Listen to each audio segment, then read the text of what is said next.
Am I the eye-hole for ruining my sister's wedding? The morning I found out about my sister Hannah's engagement to my ex-boyfriend, Nick, felt like waking up into a nightmare. It was supposed to be a typical Saturday. I was sipping coffee, scrolling through my phone when my heart dropped. A picture of Hannah and Nick, arms around each other, smiling broadly with a sparkling engagement ring prominently displayed, stared back at me from my social media feed. My immediate reaction was a mix of disbelief and nausea. Just a year ago, Nick and I had been planning our future together. We had met in college, bonded over late-night study sessions and mutual love for indie bands.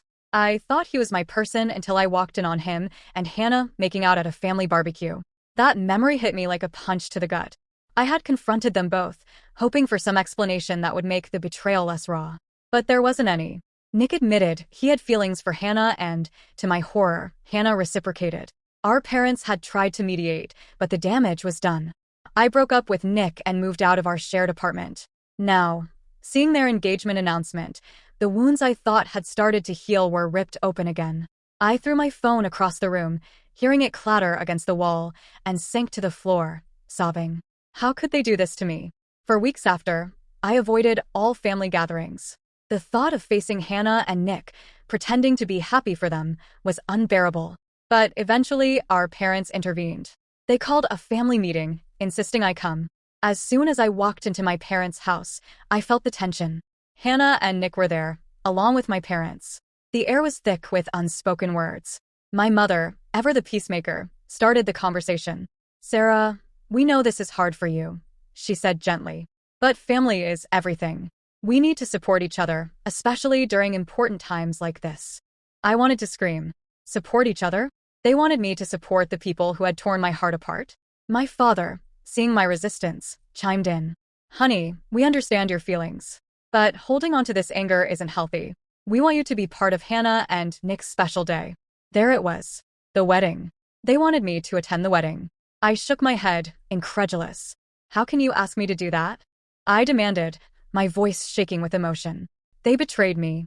And now you want me to stand by and watch them get married?" Hannah, who had been silent until now, finally spoke.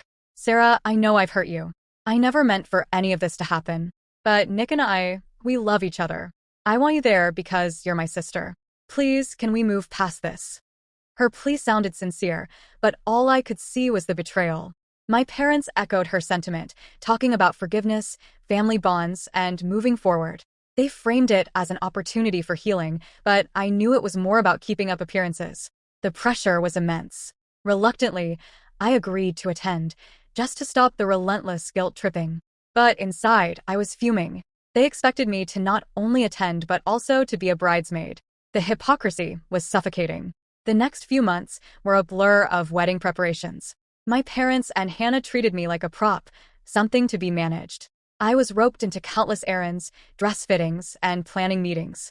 Each event felt like another slap in the face, a reminder of how little my feelings mattered. The financial demands were overwhelming too. They wanted everything to be perfect, which meant expensive. I had to buy a bridesmaid dress that cost more than my rent, contribute to the bridal shower, and even chip in for the honeymoon fund. It was like they were determined to drain me emotionally and financially. Despite my anger, I kept my head down and complied. But inside, a plan was forming. If they wanted me to be part of this farce, I would play my part. But I would also make sure they never forgot the pain they had caused me. I remember standing in the bridal boutique, staring at my reflection in the mirror. The dress was stunning, a deep shade of emerald green that contrasted sharply with my pale skin and dark hair. It fit like a glove, hugging my curves in all the right places. But as beautiful as it was, I couldn't help but feel a pang of resentment every time I looked at it. This dress, this symbol of my sister's happiness, had cost me more than just money. "Isn't it perfect?" Hannah gushed, coming up behind me and beaming at my reflection. "You look amazing, Sarah." I forced a smile. "Yeah, it's great," I replied, hoping my voice didn't betray the bitterness I felt. As the days passed, the expenses kept piling up. Hair and makeup appointments, bridal shower gifts, bachelorette party contributions, it seemed endless. Each demand felt like a knife twisting in my gut. My savings were dwindling, and I had to pick up extra shifts at work just to keep up. It was exhausting, both physically and emotionally. One evening, After a particularly grueling day at work, I came home to find a stack of wedding invitations on my kitchen table. My parents had dropped them off, expecting me to address and send them out. I sat down, my hands trembling with anger as I stared at the glossy cards. "Join us in celebrating the wedding of Hannah and Nick," the invitation read, in elegant, flowing script. It was all I could do to keep from tearing them to shreds. Instead, I took a deep breath and started addressing the envelopes. Each stroke of the pen felt like a betrayal of my own feelings, a submission to the pressure my family had placed on me. As I worked, my mind raced, replaying the events of the past year and fueling the fire of my resentment. In the midst of this emotional turmoil, I found an unexpected ally. Laura, my best friend since high school, had been a constant source of support. She had listened to my rants, offered a shoulder to cry on, and even helped me with some of the wedding preparations. One evening, as we were working on a particularly tedious task, she finally said what I had been thinking. "Sarah, you don't have to do this," she said, her voice firm. "You don't owe them anything. If they can't see how much this is hurting you, then maybe it's time to stand up for yourself." Her words resonated deeply. I realized that I had been so focused on keeping the peace and maintaining my family's approval that I had lost sight of my own needs and boundaries. It was a sobering moment, one that planted the seed for what would come next. With Laura's support, I started to devise a plan. If I was going to be forced to endure this charade, I would at least have the final say. I began to gather evidence, receipts, messages, and photos, documenting the financial and emotional toll the wedding preparations had taken on me. I wanted to have a clear record of everything I had been through, in case I needed it. The weeks flew by, and before I knew it, the wedding day was upon us. The morning was a whirlwind of activity, with hair and makeup artists bustling around, family members chatting excitedly, and vendors setting up at the venue. I moved through it all in a daze, my mind focused on the task ahead. Finally, the moment arrived. The ceremony was beautiful, a picturesque scene straight out of a fairy tale. Hannah and Nick exchanged vows, their faces radiant with joy. I stood by, playing my role as the dutiful sister, but inside, my resolve was steely. The reception followed, a lavish affair with gourmet food, flowing champagne, and a live band. As the night progressed, the time for speeches drew closer. My heart pounded in my chest as I waited for my turn, the anticipation almost unbearable. When I was finally called up, I took a deep breath and stepped forward. The room fell silent, all eyes on me. I could see Hannah and Nick smiling expectantly, my parents beaming with pride. Little did they know what was coming. I began my speech with the usual pleasantries, congratulating the couple and thanking the guests for being there. But then I shifted gears. My voice grew stronger, more resolute, as I addressed the real reason I was standing there. "I want to share a story with you all," I said, my eyes sweeping across the room. "A story about love, betrayal, and the cost of forgiveness." The room grew tense, and I could see confusion and concern flicker across my parents' faces. Hannah's smile faltered, and Nick's expression turned wary. "I won't go into all the details," I continued, "but I think it's important for everyone to understand what it took for me to stand here today. Over the past year, I have been manipulated, financially drained, and emotionally tormented. I was asked to support a relationship that began with betrayal and deceit. And through it all, I was expected to smile and pretend that everything was fine." I could see the shock and disbelief on the faces of the guests. Hannah and Nick looked mortified, my parents' expressions frozen in a mix of anger and shame. "But today is not about me," I said, my voice unwavering. "It's about the truth. And the truth is, love built on lies can never truly flourish. So while I wish Hannah and Nick all the best, I also want them to remember that actions have consequences. And sometimes, those consequences come when you least expect." I paused, letting my words hang in the air. The silence was deafening, the room filled with an electric tension.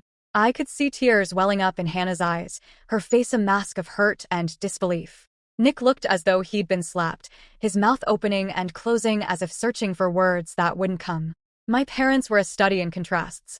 My mother looked stricken, her eyes wide with shock. My father, however, was seething with anger, his face flushed red. I continued, my voice steady and resolute. "I hope you all enjoy the rest of the evening. Thank you." I walked off the stage, my heart pounding with a mixture of fear and exhilaration. The reactions of the guests varied, Some were stunned into silence, others whispered among themselves, and a few looked at me with sympathy. Laura was waiting for me at the edge of the room. She grabbed my hand and gave it a reassuring squeeze. "You did it," she whispered. "You stood up for yourself." I nodded, feeling a sense of liberation wash over me.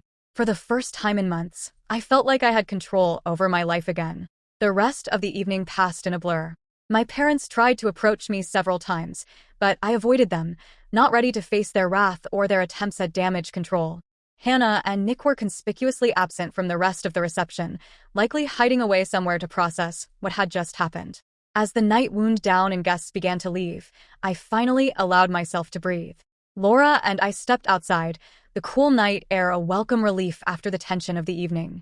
"You know," Laura said, "this might be the start of something new for you. A chance to rebuild on your own terms." I looked at her, grateful for her unwavering support. "Maybe you're right," I replied. "Maybe it's time I started living for myself."